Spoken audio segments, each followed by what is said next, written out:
Character on cats. Louis Wain's method of work. By Stanhope Sprigg.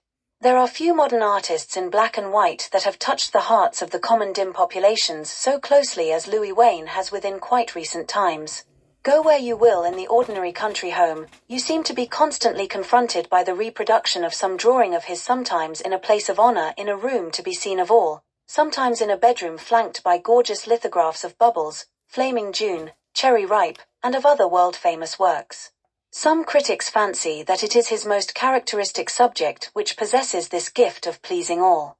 Many men and all women have a weakness for cats, and the critics contend that it is only natural that they should do this honor to the master worker who has made cats live in a new sense, endowed them with feelings of flesh and blood, and humanized their jealousies, their loves, and their hates. On the other hand, it may be that the sly humor he has imparted to his drawings has arrested public attention thus. Who can tell?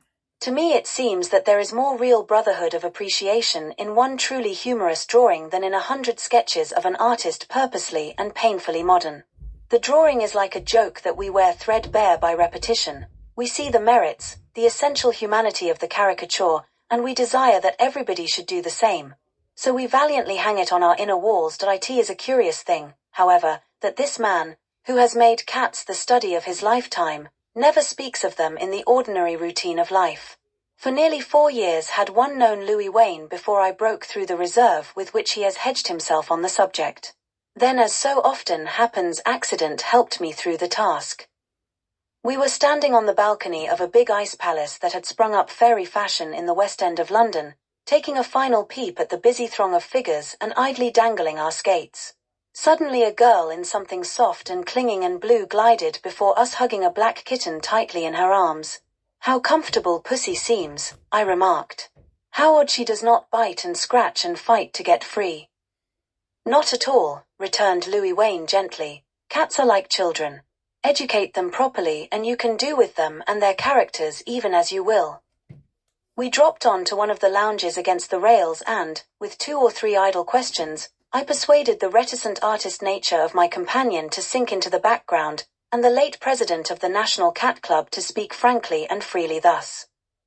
"One of the first things that impressed itself on my mind, on going round to cat shows as judge, spectator, or artist, was the extraordinary difference that exists in the characters of cats coming from different parts of the country.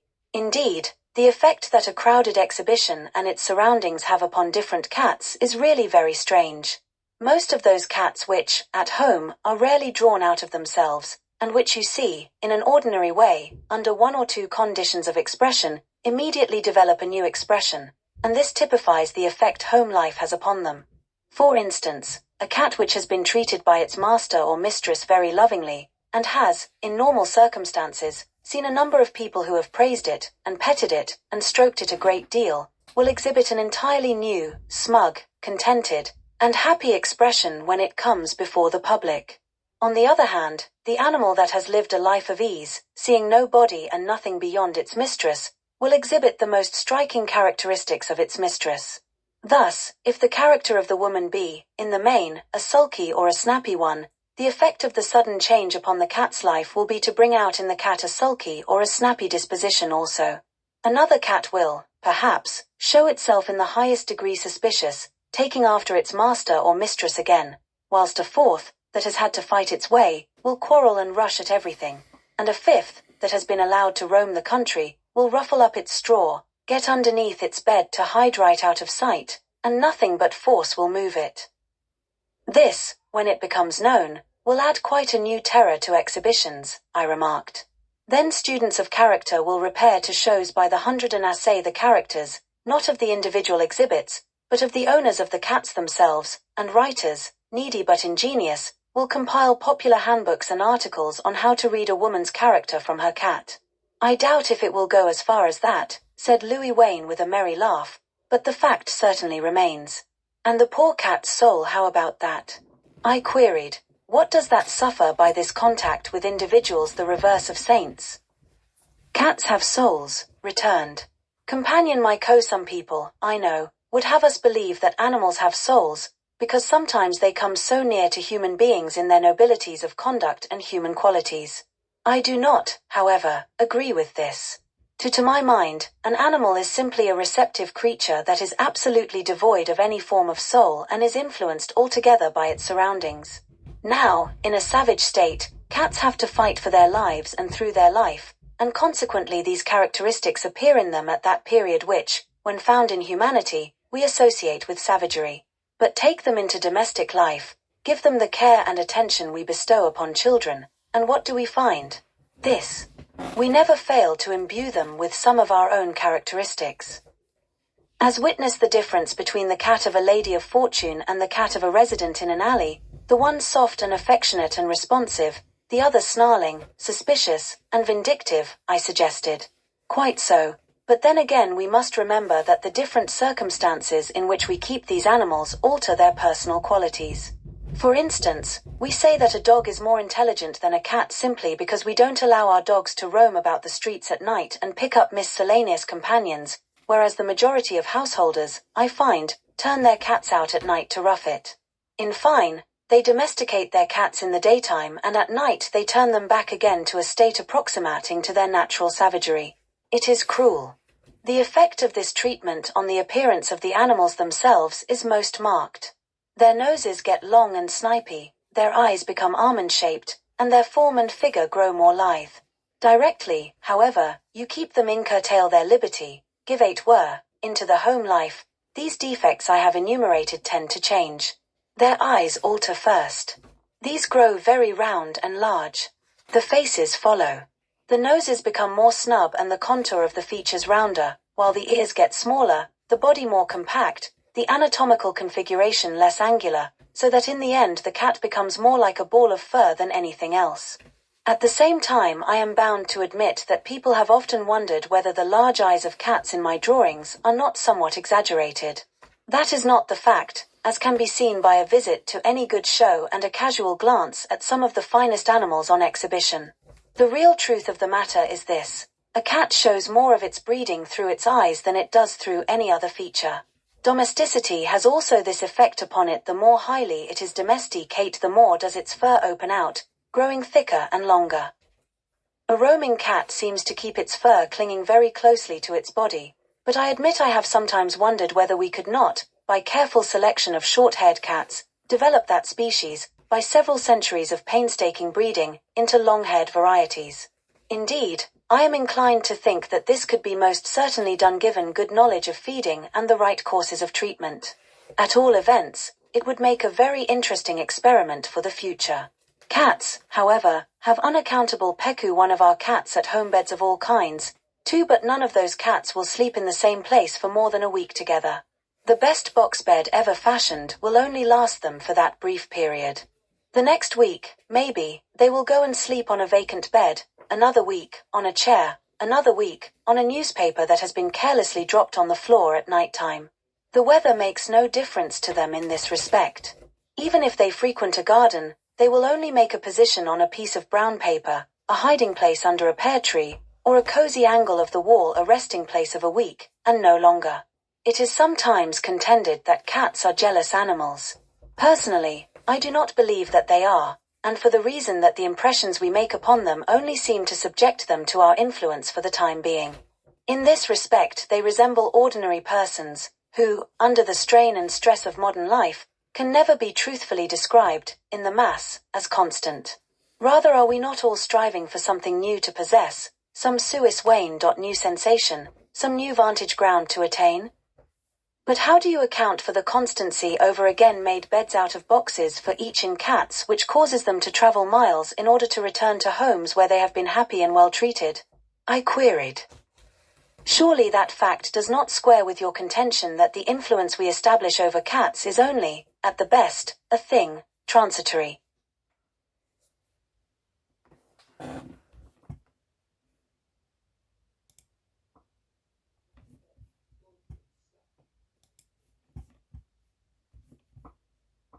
That does not affect my argument, replied Louis Wain.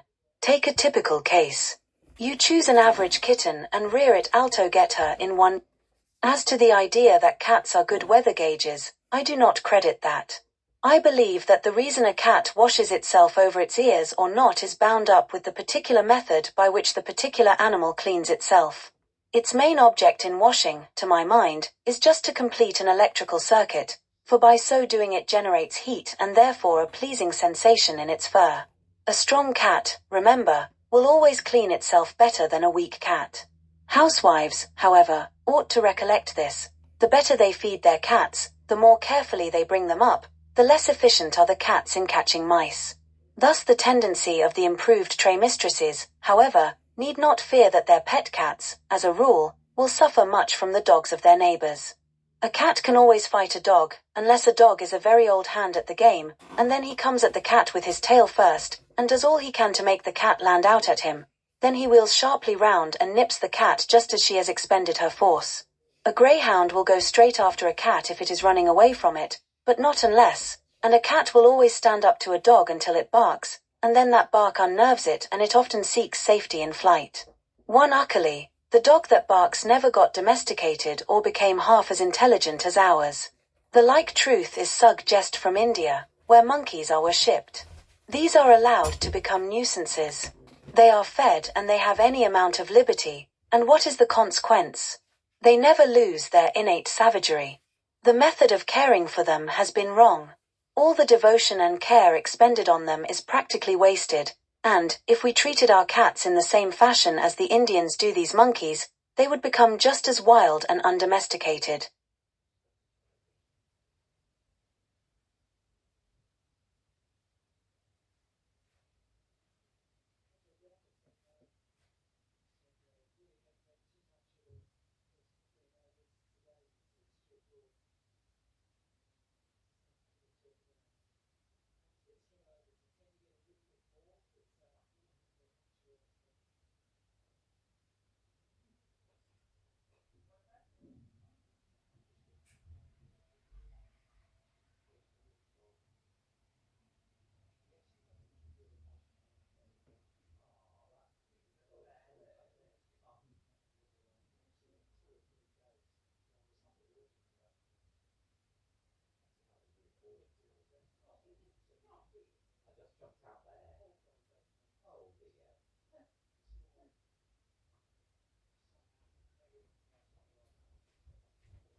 You ask me as to my method of drawing.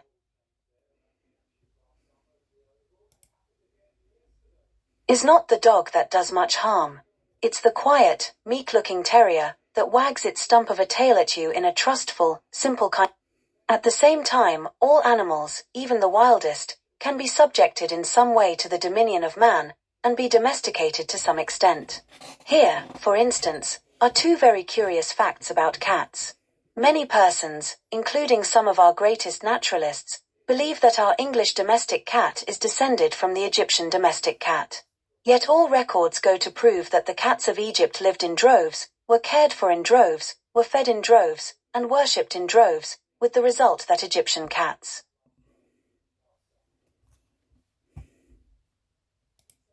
Cats. Well, my idea of work is to be always a student. I find that I can never learn a quarter enough for my purpose. I am ever striving to develop to bring to bear by the aid of the knowledge of today the severest criticism upon the work of yesterday. Louis Wain added, with a suggestive smile. You can say such nasty things to yourself, you know, without being offended. After all, self-criticism is the greatest force in life to bring an honest man up to the mark. There comes a crisis in the career of every artist that deserves the name a crisis when it is touch and go with his public, when it is an open question whether he is going to retain and cement the good feeling which thousands and thousands of unknown, unseen friends have extended to him, or lose his position in the world of art bit by bit but forever. Personaliatment of cats is to breed out of them all desire for mice and birds. I believe in the public. I do not consider that they are fickle if you keep ahead of them. They have a way of looking out for your best characteristics, and, in a sense, of regularly exacting these characteristics from you until the end of your career, a good and not a bad thing. No phase of the painter's art, however, can be mastered otherwise than by long and persistent work. The most difficult stage in the life of the artist is not the struggle of the beginner, as some would have us imagine, but the point where success threatens a relaxation of effort. These final battles call for the whole of a man's best energies, and if he can but stand in that hour, wherein so many fall, the public will not grudge him much, I am certain. That the study of animal life has common difficulties, I am bound to confess. Wherever a man enters upon it, he is met by different forms and shapes, and each form or shape has its ideal. Take the horse, for instance, with all its different and distinctive types, or the greyhound, with its slender curved lines of beauty, or the cat, which unfortunately has very few anatomical lines to help the pencil. In each one of these cases there is a lesson to learn. In the instance of the horse, you may tutor your sensibilities to a broad treatment, but the greyhound allows only of absolute perfection of line and form, whilst the cat, troublesome creature, calls upon you to exercise your ingenuity to the utmost ere you can sufficiently compose that bag of fur into anything like the form of grace and actuality which is the broad characteristic of the object itself. It is the lot of the animal painter to vary his work with his model, to master his horse today, his lion tomorrow, and to sink his knowledge gained through many a year's hard study of one particular form on any occasion that he may be called upon to specialize in another sphere of animal creation. Still, there are rewards in each department of the painter's art. To my mind, the artists that have gone to the heart of our domestic life for their models have ever bettered the status of the animals they have treated. Mark only the progress in the regeneration of the modern cat. Vermin fit only for the shotgun was the verdict of our forefathers. A gentle creature worthy of our respect and love would well define the opinion of present-day folks who give puss a place on their hearths. The consequence of this is that we have a House of Commons cat greatly petted by the members, a law courts cat, a county council cat, which wags declare threatens to stand as an independent, a multitude of theatre and printing office black cats, and a whole congregation of legal felines which sit in judgment upon humanity on the temple lawns. At the same time it must be noted that it is the long-haired cat which is gradually making its way in the affections of the people. The Angora, the fur of which is long and shiny like silk, the Persian, with a coat dense and thickly matted, the Siamese, having a weird cream body, with face, ears, legs, and tail a rich mouse-colored brown, and eyes a fine pale mauve, the Abyssinian, ticked like the quills of a porcupine all over its body, the queer blue Russian cat, and the grand long-haired English tabby. These are the most beautiful cats of the hour. It is not recorded, however, that any of the cat lovers of the past, Justine, Richelieu, Colbert, Gautier, Dante, Pope Gregory, Wordsworth, Gray, Hodge the lexicographer, and Montaigne were cognizant of any but the short-haired cats. Even the cat in heraldry, signifying liberty, or freedom from all restraint, is a short-haired animal. Still, the price value of all good-bred cats varies very little. When one recollects the pains and trouble bestowed upon them, it is not astonishing to find that the best should sell readily at prices varying from £20 to £50, whether they be long or short-haired. The challenge-up prize winner at the last Crystal Palace show was a short-haired English tabby, and his owner refused an offer of £50 for him. One of those very rare creatures, a tortoiseshell tom, put in an appearance on the same occasion, and his owner ran its price into 3 figures and refused to part with it for 1 penny less than $100. Siamese eats have always drawn a big purse. One of the very finest of them all, belonging to the Duchess of Bedford, was the envy of all cat lovers. £100 was refused for the gold medal Siamese of some years back, and the late Lord Lilford, the naturalist, although so fond of birds, saw nothing wrong in paying very heavy prices indeed for some wild cats. The real difficulties which, I believe, stop many painters choosing cats as a subject for the brush, arise principally from the fact that there is no one single straight line in the whole figure of the cat. Its face is a series of circular figures, its body is a curved undulating surface, and its legs will not bear a straight line to carry them out. Hence, if I were to be asked whether a certain man should take to cat painting, my answer would be, let him dot a point on paper and with a pencil draw round it a natural circle. Just according to his success in gaining a good natural proportion in a clear unbroken outline would I decide his fate. There are thousands of great videos like this on the channel. Please take a look, please share and subscribe, or visit the Bonswivit channel on eBay, which has over 250,000 rare and collectible items listed.